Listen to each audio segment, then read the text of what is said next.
Baik, kembali bersama saya Nixon Nyambah dalam segmen Malaysia Memilih. Kita mulakan segmen kedua ini dengan kajian dari Pusat Pengujian Pengukuran dan Penilaian CHEDMA Universiti Utara Malaysia UUM, di mana majoriti rakyat merasakan situasi ekonomi dalam negara akan lebih mencabar. Dan dalam kajian itu mereka mendapati 52.8% responden berpandangan ekonomi Malaysia tidak akan pulih dalam masa terdekat. Kita dengarkan. Kajian yang dijalankan ke atas 2,716 responden itu juga menunjukkan 30.8% tidak pasti dengan keadaan ekonomi negara dalam masa terdekat. Manakala 16.4% yakin ekonomi negara akan pulih dan kembali stabil. Kajian sentimen masyarakat terhadap PRU15 di Malaysia ini dijalankan ke atas 2,716 responden 18 hingga 51 tahun ke atas. Kebanyakan mereka berkelulusan ijazah sarjana muda. Tempoh masa kajian pula dijalankan bermula 6 September hingga 5 November 2022. Antara lain, ia bertujuan mengukur sentimen terhadap prestasi kerajaan dan pembangkang di peringkat negeri dan persekutuan.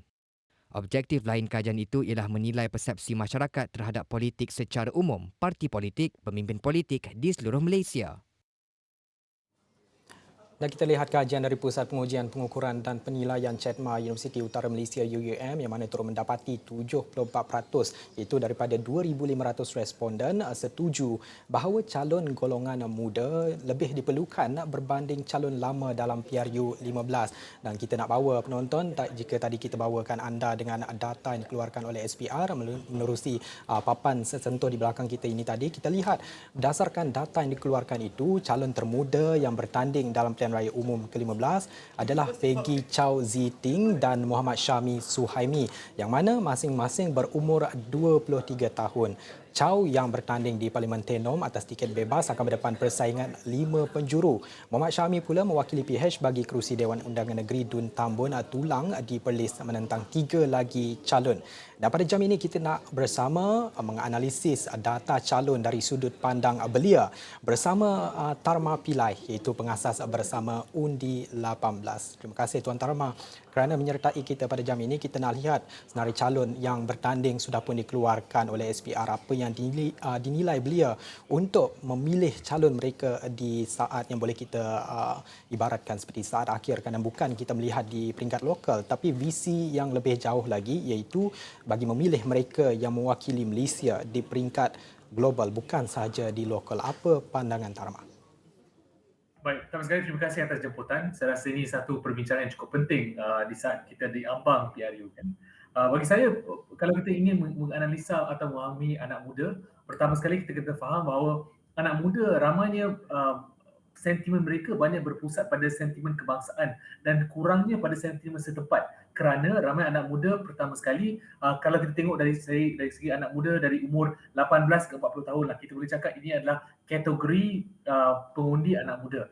Pertama sekali, ramai daripada mereka adalah berada di kawasan universiti, berada di kawasan politeknik dan biasanya di luar kawasan kediaman mereka atau kawasan kampung halaman mereka. Ataupun kalau mereka bekerja atau ada keluarga, ramai daripada mereka berada di kawasan bandar tapi mengundi di kawasan kampung. Maka isu-isu yang menjadi penting untuk mereka dalam memilih calon adalah isu-isu kebangsaan. Bagaimana calon-calon ini mempunyai satu perspektif yang boleh dibawa bukan saja berdasarkan servis ataupun bantuan yang diberikan pada masyarakat setempat, dan tentu itu perkara yang penting dan kita juga menilai bahawa kita inginkan calon yang berwibawa, yang dekat dengan rakyat, dekat dengan komuniti dan sebagainya. Tapi perlu juga ada penambahbaikan atau perlu juga ada added value lah dari segi bagaimana calon tersebut boleh berbincang dan boleh membawa isu-isu besar tentang negara dan terutamanya isu-isu atau polisi-polisi yang berkaitan dengan anak muda. Sebab kita pun tahu seperti yang saudara katakan tadi, ada berlakunya kerisauan dari segi anak muda bahawa ekonomi tahun depan mungkin akan ada kemurungan. Bahawa beberapa isu seperti gaji anak muda, inflasi mungkin akan menjadi isu. Ini pelbagai isu-isu yang mungkin akan menjadi antara perkara yang di belakang otak atau belakang minda anak-anak muda sekarang yang akan memberikan kesan apabila mereka menilai suatu calon kan. Itu satu perspektif. Kedua adalah saya juga mendapati seperti yang saudara katakan, banyak juga survey juga bersetuju dengan pandangan saudara bahawa adanya permintaan atau demand untuk mendapatkan calon yang baru, calon yang fresh. Ini tak semestinya calon yang muda ya. Saya rasa bukannya anak muda meminta calon yang nak 20 tahun je atau nak 30 tahun je.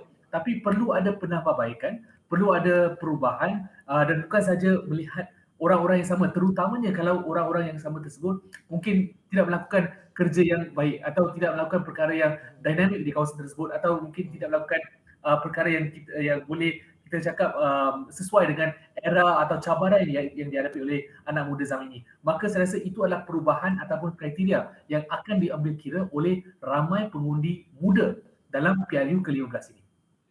Dan juga saya merasakan, ini pandangan saya sendiri, ini bukan juga satu rahsia. Kita tahu faktor yang menentukan dalam pemilihan calon yang bertanding dalam PRU 15 ini bukan individu, bukan parti, bukan juga umur, tapi mereka yang boleh berkhidmat. Saya rasa perkara ini sudah ditekankan juga banyak kali oleh para belia, dan kita nak mengambil kira pengenalan calon-calon muda baharu dalam PRU 15 kali ini. Adakah Tarma merasakan pengundi muda terbuka untuk memberikan peluang buat mereka yang baharu ini secara amnya? Kerana kalau kita lihat belum ada kredibiliti jelas atau mereka merasakan lebih memilih untuk memberikan peluang buat golongan yang telah berkecimpung dalam politik sejak sekian lama, yang mana kita tahu mereka mempunyai kredibiliti yang cukup jelas dengan pencapaian, dan juga mereka pun sudah memegang jawatan di peringkat persekutuan itu sendiri. Tapi kita turunkan kategori ini ke bawah mereka yang baru saja dipilih menjadi calon untuk PRU ke-15 ini. Adakah secara generalnya ataupun secara amnya pengundi muda terbuka untuk menerima mereka yang baharu ini dan memberi peluang buat mereka memenangi kerusi sebuah parlimen itu? Baik, saya rasa soalan yang menarik.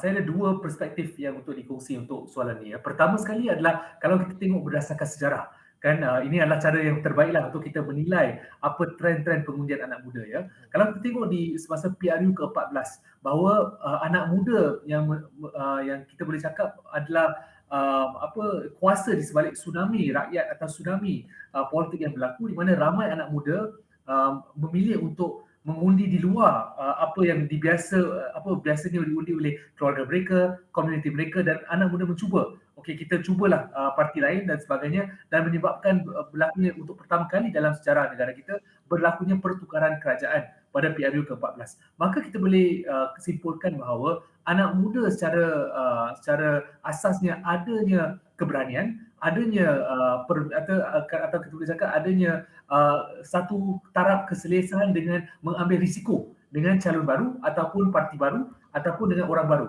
Maka saya rasa itu adalah satu perspektif yang penting untuk parti-parti politik fikirkan, kerana ramai anak muda tidak ada kesetiaan tertentu pada parti-parti politik ataupun koalisi politik yang besar, kan. Dan lagilah kalau kita tengok sekarang di era di mana pegangan dan juga kesetiaan pemimpin-pemimpin politik kita asyik berubah-ubah, lagilah tak ada kesetiaan oleh anak muda kepada pemimpin itu, kan. Maka anak muda akan berani untuk mengambil risiko. Itu pertama.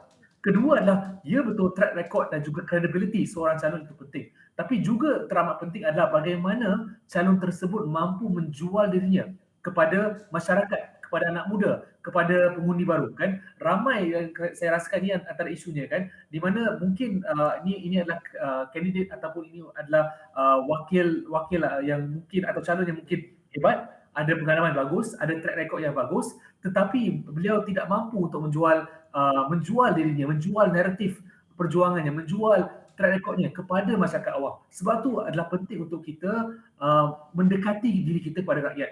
Kalau katakan ramai anak muda berada di media sosial, kan, berada di Twitter, Instagram, di TikTok dan sebagainya, kan, parti-parti politik dan juga calon-calon parti politik perlu mengubah cara untuk mereka melakukan komunikasi, kerana kita tidak boleh asingkan komunikasi dari segi politik, kan. Ini adalah satu perkara yang memang bergantung pada satu sama lain. Maka saya rasa yang teramat penting. Anak muda memang akan mengambil risiko dan memang berani untuk mencuba orang baru. Tapi yang lebih penting adalah bagaimana orang baru ataupun orang lama sekalipun menjual apa yang baik yang boleh ditawarkan oleh mereka kepada rakyat dan khususnya untuk anak muda. Baik, terima kasih Tarma Pillai, itu pengasas bersama Undi 18 di atas pandangan di mana menganalisis data calon PRU 15 dari sudut pandang orang muda dan belia. Semoga diskusi pada jam ini membawa manfaat kepada semua, bukan sahaja penonton kita dalam segmen Malaysia Memilih ini, dan pastinya pelbagai lagi topik menarik akan kami bawakan dalam segmen Malaysia Memilih mungkin hari berikutnya dan juga seterusnya sehinggalah ke hari pengundian 19 November nanti. Dan saya kira itu saja masa yang kita ada, ringkas ataupun padat dengan diskusi kita pada jam ini bersama dengan Tarma Pillai, dan sebentar tadi kita juga bersama dengan Hafizi Rosli. Saya Diki Senyambar, saya nak menutup segmen Malaysia Memilih kita pada jam ini. Salam hormat.